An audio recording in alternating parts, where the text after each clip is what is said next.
barring a couple, there's pretty much everyone here, which is good to see. So, as we know, excellence is all around choice, and for them to be able to come back early, they've obviously had quite a lengthy break, but look, the environment we're trying to create is an environment that they really want to be at, and and they're a really strong, connected group, and they like each other's company, and the fact they come in here is a little bit earlier probably speaks to some of the drive, but again, we've got a long time to sort of figure out what that looks like for us, but they've only just started picking up the balls, and they're only just starting to run laps, so we'll see what it looks like. I will continually refine it.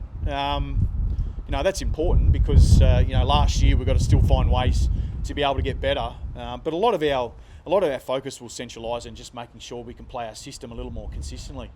If there was a theme across the year, it was when we lost our way in those moments, and we just strayed from what we value.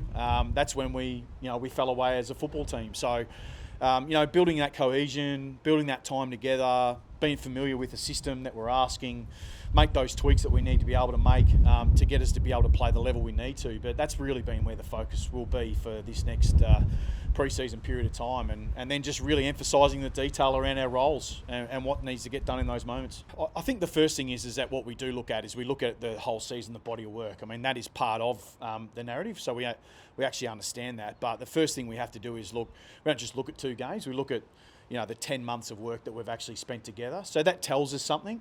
But yeah, no doubt we sort of accept that that's part of the story we need to own.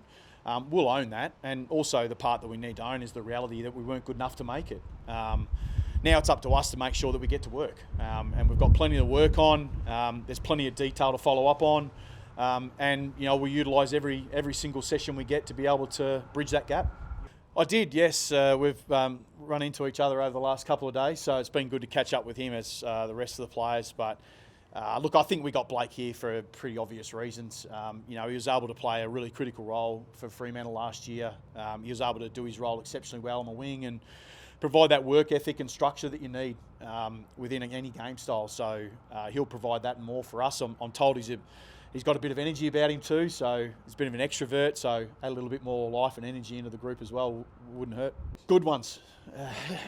Yeah. So we're looking for good ones, but no, we're seriously from a drafting point of view, it's pretty exciting when you get to go to the draft and we feel like we've got a really good hand and there's some good players there that we want to introduce. But I don't think there is a list that doesn't have needs in every particular area.